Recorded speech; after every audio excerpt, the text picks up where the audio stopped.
Hi, hello friends, welcome to Secret of Health and Beauty. இன்னைக்கு நம்ம சேனல்ல என்ன வீடியோ பார்க்க போறோம் அப்படி சொல்லி பாத்தீங்கன்னா இப்போ பெரும்பாலும் எல்லாருக்கும் இருக்கக்கூடிய ஒரு பிரச்சனை அப்படி சொல்லி பாத்தீங்கன்னா இந்த மூட்டு வலி தான். அந்த மூட்டு வலியில இருந்து நிரந்தரமா விடுபடுறதுக்கு நம்ம முன்னோர்கள் சாப்பிட்ட ஒரு உணவை பத்தி தான் இப்போ நம்ம பார்க்க போறோம். இதுல இந்த ஒரு உருண்டைய நீங்க டெய்லி சாப்பிட்டு வரதன் மூலமா உங்களுக்கு ஆயுசுக்கும் மூட்டு வலி அப்படிங்கிறது வரவே வராது. இதில் நான் என்ன சேர்த்துருக்கேன், இது எப்படி ப்ரிப்பேர் பண்ணணும் அப்படிங்கிறதெல்லாம் வீடியோக்குள்ளே போய் பார்த்து தெரிஞ்சுக்கலாம். அதுக்கு முன்னாடி நீங்கள் நம்மளோட சேனலை ஃபர்ஸ்ட் டைம் பார்க்குறதா இருந்தால் வீடியோக்கு கீழே இருக்கிற சப்ஸ்கிரைப் பட்டனை டச் பண்ணி சப்ஸ்கிரைப் பண்ணுங்கள். அப்போ தான் நம்ம சேனலில் போடக்கூடிய புத்தம் புது பயனுள்ள வீடியோக்கள் உங்களுடைய மொபைல் நோட்டிஃபிகேஷனில் உடனே வந்து சேரும். சரி வாங்க, இப்போ இது எப்படி ப்ரிப்பேர் பண்ணலாம், இதில் என்னென்ன நான் ஆட் பண்ணியிருக்கேன் அப்படிங்கிறத வீடியோக்குள்ளே போய் பார்க்கலாம். வெறும் ரெண்டு பொருள், அந்த 2 பொருளை நீங்கள் தினமும் சாப்பிட்டு வரதுனால மூட்டு வலி எப்படி பறந்து போகுதுன்னு மட்டும் பாருங்கள். ஓகே ஃப்ரெண்ட்ஸ், அந்த ரெமெடி ப்ரிப்பேர் பண்ணுறதுக்கு நான் ஃபஸ்ட்டு என்ன எடுத்துருக்கேன்னு சொல்லி பார்த்தீங்கன்னா நல்ல எண்ணெய். இந்த நல்லெண்ணெய் வந்து எண்ணெய்களோட ராணி அப்படின்னு சொல்லி அழைக்கப்படுது. ஆயுர்வேதத்தில் நல்லெண்ணெய்க்கு எப்போவுமே ஒரு முக்கியமான இடம் கொடுப்பாங்க. மசாஜ் பண்ணுறதுக்கு, தொப்புளில் தடவுறதுக்கு, இந்த மாதிரி நீங்கள் பண்ணிட்டு வர்றதன் மூலமாக உங்களுக்கு என்னென்ன நோய் இருக்கோ, தொப்புளில் நீங்கள் தடவுறதன் மூலமாக உடல் சூடு குறையும், காலில் நீங்கள் தடவுறதன் மூலமாக வலிகள் கொஞ்சம் கொஞ்சமாக ரெடியூஸ் ஆகும். இந்த மாதிரி எல்லா விதமான நோய்களுக்கும் இந்த நல்லெண்ணெயை வந்து நீங்கள் யூஸ் பண்ணலாம். நல்லெண்ணெயில் வந்து சக்தி வாய்ந்த ஆன்டி ஆக்சிடென்ட்கள் நிறையவே இருக்குது. அதனால உடலில் ஏற்படக்கூடிய வீக்கங்கள், இப்போ உங்களுக்கு மூட்டு வலி வந்துச்சுன்னா ஆனால் ஒரு வீக்கம் மாதிரி ஏற்பட்டு வலி ஏற்படும், ரொம்பவே வலிக்கும். அந்த வலியை போக்குறதுக்கு இந்த நல்லெண்ணெய் வந்து பயன்படும். அதனால தான் நான் நல்லெண்ணெய் எடுத்திருக்கேன்.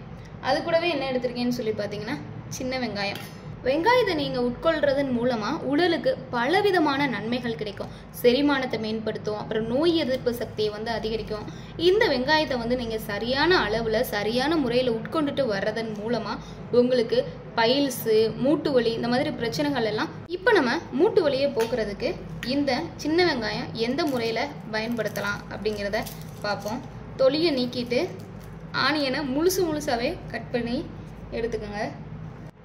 ஓகே ஃப்ரெண்ட்ஸ், இப்போ நான் ரெமெடியை ப்ரிப்பேர் பண்ணுறதுக்கு இந்த மாதிரி ஒரு இரும்பு கடாயில் கொஞ்சமாக நம்ம எடுத்து வச்சுருந்தோம் இல்லையா நல்லெண்ணெய், அதை ஊற்றிட்டு அடுப்பை ஆன் பண்ணிக்கிறேன். எண்ணெய் நல்லா ஹீட் ஆகட்டும். இப்போ பார்த்தீங்கன்னா எண்ணெய் நல்லாவே ஹீட் ஆகிடுச்சு, புகை வருது. இதில் வெங்காயம் நான் தோலை உரித்து எடுத்து வச்சுருக்கேன், தோலை மட்டும் உரித்து எடுத்து வச்சுருக்கேன், அதை ஆட் பண்ணிக்கலாம். எண்ணெய் இவ்வளோ கூட தேவையில்லை, நீங்கள் கொஞ்சமாக ஊற்றிக்கோங்க. இப்போ இது நல்லா வதங்கட்டும்.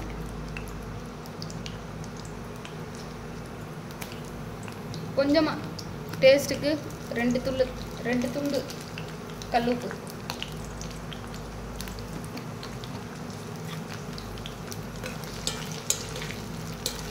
கருகிற பக்குவம் வரும்னு சொல்லுவாங்க இல்லையா வெங்காயம், அந்த மாதிரி கருகிற பக்குவம் வரணும். அந்த அளவுக்கு வறுத்துக்குங்க.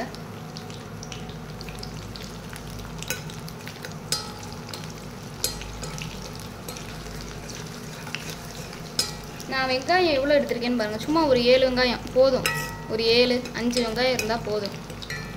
நல்லா இது இப்போ கருகிற அளவுக்கு வதங்கட்டும்.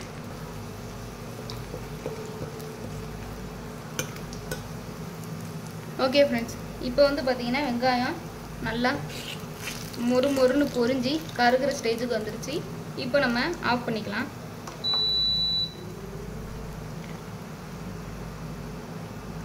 இது கொஞ்சம் நேரம் அப்படியே ஃபேன் காற்றுல ஆற விட்டுருங்க. ரொம்ப ஆறிடக்கூடாது, ஒரு மிதமான சூடு அப்படின்னு உங்களுக்கு தெரியுங்கள, அதளவுக்கு ஆற விட்டு எடுத்துக்கோங்க.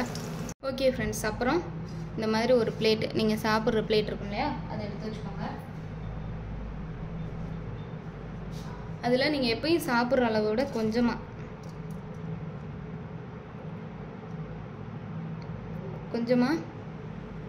சாதம் எடுத்துக்கோங்க.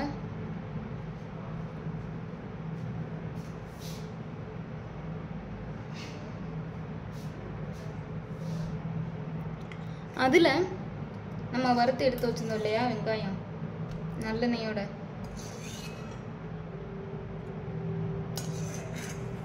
அதை அப்படியே ஆட் பண்ணிக்கோங்க.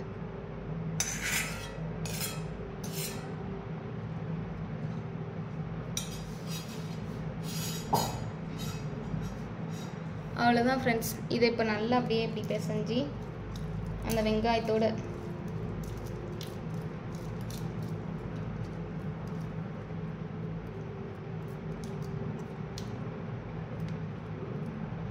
எடுத்து சாப்பிட வேண்டியதான். அப்படியே நீங்கள் எடுத்து சாப்பிட வேண்டியதான். இந்த மாதிரி நீங்கள் எப்பவும் சாப்பாடு சாப்பிடுவீங்க இல்லையா, அதுக்கு முன்னாடி எதுவுமே சாப்பிடக்கூடாது. இதை தான் காலைல எழுந்திரிச்ச உடனே பல் விளக்கிட்டு இதை மட்டுமே நீங்கள் சாப்பிட்டு வந்தீங்கன்னு வச்சுக்கோங்களேன், மூட்டு வலி எங்கே தான் பறந்து போகும் தெரியாது, நொட்டியில் பறந்து போயிடும். அடுத்து ஆயுசுக்கும் மூட்டு வலியே வராது. நம்ம முன்னோர்கள்லாம் இந்த மாதிரி தான் சாப்பிட்டு வந்தாங்க. அப்படி அவங்க சாப்பிட்டு வந்ததுனால தான் அவங்களுக்கு இப்போ வரைக்கும் மூட்டு வலி கிடையாது. ஆனால் நமக்கு இப்போயே 25 வயசுலேயே மூட்டு வலி எல்லா வலியும் வந்துடுது. உடம்புல உள்ள எல்லா வலியும் போக்குறதுக்கு இந்த ரெமெடி, இந்த மாதிரி நீங்கள் சாப்பிட்டு வர்றது ரொம்பவே ஹெல்ப்ஃபுல்லாக இருக்கும்.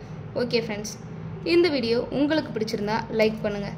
அப்படியே மறக்காமல் நம்மளோட சேனலை சப்ஸ்கிரைப் பண்ணுங்கள். தேங்க்யூ.